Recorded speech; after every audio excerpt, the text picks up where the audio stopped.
बच्चों, आज मैं आप चतुर्थ वर्ग के छात्रों को हिंदी पाठ्य पुस्तक से 6 पाठ पढ़ाने जा रहा हूँ। पाठ का शीर्षक है 2 पैसे का घाटा।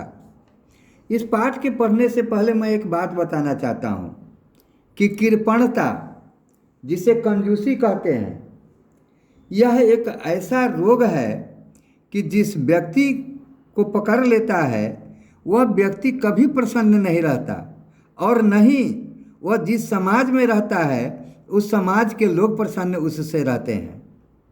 तो इसीलिए व्यक्ति को कभी भी कृपणता नहीं करना चाहिए, बल्कि कुछ न कुछ लोगों को बांटना चाहिए।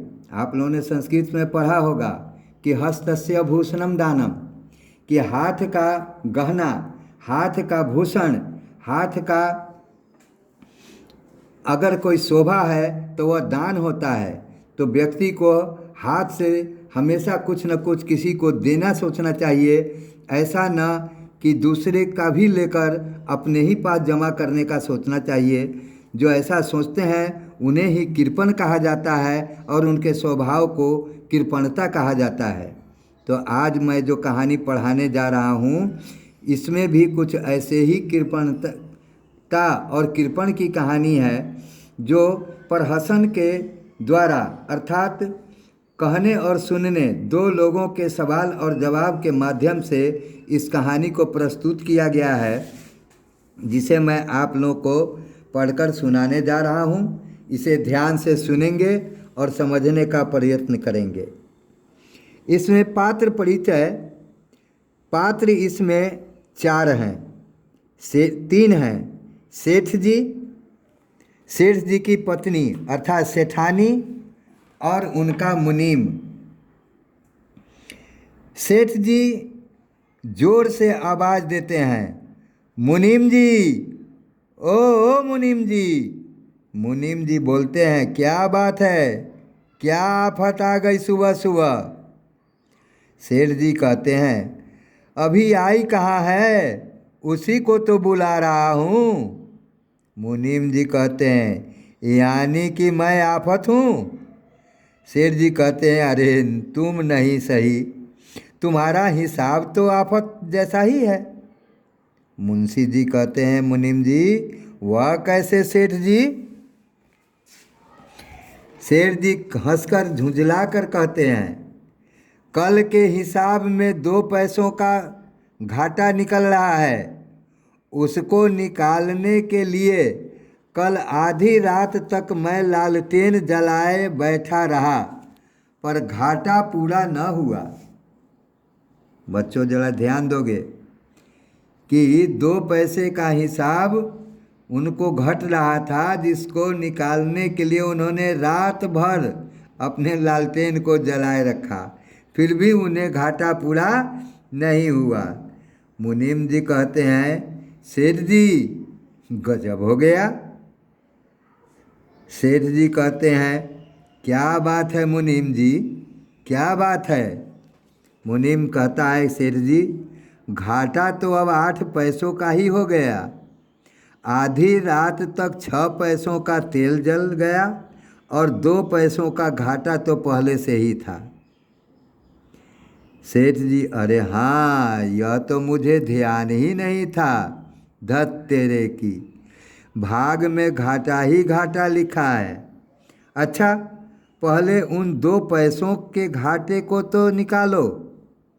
मुनीम, वही फर्क ठीक करते करते तो दिमाग खराब हो गया, अभी फिर जुटता है।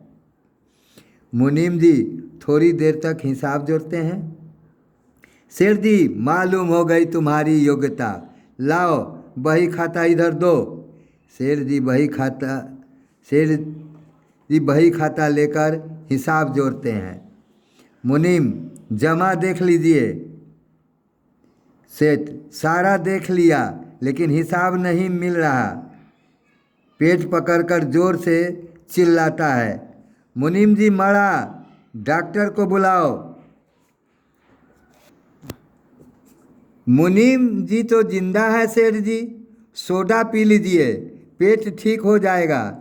सेठानी पूछती हैं कि कितने में आएगा सोडा।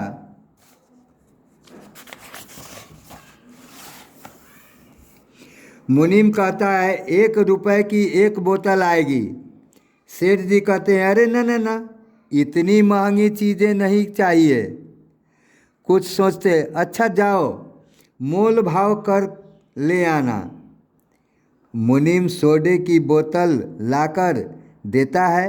सेठ आधी बोतल पीकर सेठ जी कहते हैं लो मुनीम जी, आधा सोडा वापस कर आओ। मुनीम खुली बोतल वापस नहीं हो सकती।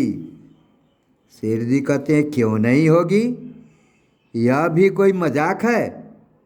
मुनीम कहता है पीना नहीं है तो फेंक दीजिए। सेठ जी कहते हैं फेंक दूं, खूब कही, जब पैसा दिया है तो फेंक क्यों दूं, लो ले जाकर भीतर रख दो। मुनीम बोतल वापस करनी है, बोतल के दाम नहीं दिए गए हैं। बोतल लेकर चला जाता है। सेठ जी फिर जोर से चिल्लाते हैं अरे मरा मुनीम जी। मुनीम आता है, डॉक्टर को बुलाऊं सेठ जी, 20 रुपए लग जाएंगे। अरे न न, इतना महंगा काम नहीं करना, डॉक्टर को न बुलाना, इससे अच्छा तो यही है कि मुझे मर जाने दो, परंतु पहले यह बताओ कि मरने में कितना खर्च होगा। बच्चों जरा ध्यान दो कि ये कितने बेचारे दानी हैं, से देख लो कि इलाज कराने से पहले ही मरना ही अच्छा समझते हैं। मुनीम कहता है कि मरने में इससे अधिक खर्च होगा, कोई 5 किलो तो देसी घी लगेगा ही। शेर जी अरे वाह, जीवन भर तो डालडा खाया और चिता फूंकी जाएगी देसी घी से। ऐसा करना, सूखी लकड़ी लेना और फूंक मार कर जला देना। मुनीम कहता है कोई 10 क्विंटल लकड़ी तो लगेगी ही। सेठ जी कहते हैं कि भट्ठा मत बैठाओ, अरे 10 क्विंटल के बजाय 2 ही क्विंटल ले जला देना, अब मैं मरूंगा, सेठानी को बुलाओ। मुनीम जी सेठानी को बुला लाते हैं। सेठानी पूछती है कि क्या बात है सेठ जी। सेठ जी कहते हैं सेठानी अब मैं मरने वाला हूँ। सेठानी कहती है कि ऐसा न कहें सेठ जी, आप क्यों मरें, मरे आपके दुश्मन। सेठ जी कहते हैं मेरे पेट में बहुत जोर का दर्द हो रहा है, यदि डॉक्टर को बुलाता हूँ तो खर्च ज़्यादा पड़ता है, इसलिए मरने में जीने से ज़्यादा फायदा है। सेठानी कहती है मैं अपने जेवर बेचकर भी डॉक्टर को बुलाऊंगी। सेठ जी कहते हैं अरे नहीं, जेवर कभी मत बेचना, समय कम है, जीने में तो घाटा ही घाटा है, मुझे ज़्यादा देर तक जिंदा रखकर मेरा घाटा मत बढ़ाओ। सेठानी कहती है यह आप क्या कह रहे हैं। सेठ जी बात काट कर कहते हैं देखो जिद मत करो, मुझे मरने दो। हाँ एक काम करना, इस मुनीम के बच्चे को चाबी कभी मत देना, वरना यह घर फूंक कर तमाशा देखेगा, सारा खर्च अपने हाथों करना। अच्छा अब मैं चला। सेठ जी चुपचाप लेट जाते हैं। सेठानी सिसकती है। मुनीम सेठानी जी अब रोने धोने से क्या होता है, सेठ जी तो मर ही गए, अब जल्दी इनके फूंकने फाँकने का प्रबंध कर लेना चाहिए। सेठानी कहती है मैं कुछ नहीं जानती मुनीम जी, मुझे नहीं पता क्या होगा क्या नहीं, कितना खर्च होगा। मुनीम कहता है यही कोई 50 रुपये। सेठानी कहती है यह लो चाबी, 50 रुपये तिजोरी में से निकालो और सेठ जी को फूंकने का प्रबंध करो। मुनीम जी चाबी लेते हैं। सेठ जी तेजी से उठते हैं। सेठ जी धत तेरे की, मैंने क्या कहा था कि चाबी मुनीम को मत देना, वरना वह ज़्यादा खर्च कर देगा। जब मरने पर भी 50 रुपये खर्च होंगे तब तो मैं जिंदा क्यों न रहूं। जिंदा रहने में ही फायदा है। पर्दा गिरता है और कहानी समाप्त होती है। तो बच्चों, आपने देखा इस कहानी में कि सेठ जी कितने कंजूस हैं कि स्वयं मरना तो चाहते हैं पर खर्च के डर से अपनी बीमारी का इलाज कराना नहीं चाहते हैं। तो व्यक्ति को ऐसा भी कंजूस नहीं होना चाहिए कि स्वयं न अपने जान की परवाह करे और न दूसरे के जान का परवाह हो, जिससे समाज को न फायदा हो न स्वयं को फायदा हो। ऐसे व्यक्ति समाज में जिंदा रहकर भी मुर्दा के ही समान होते हैं। अर्थात कभी भी व्यक्ति को कृपण नहीं होना चाहिए, कंजूस नहीं होना चाहिए और न कंजूसता करनी चाहिए। इन्हीं बातों के साथ मैं इस पाठ को समाप्त करता हूँ।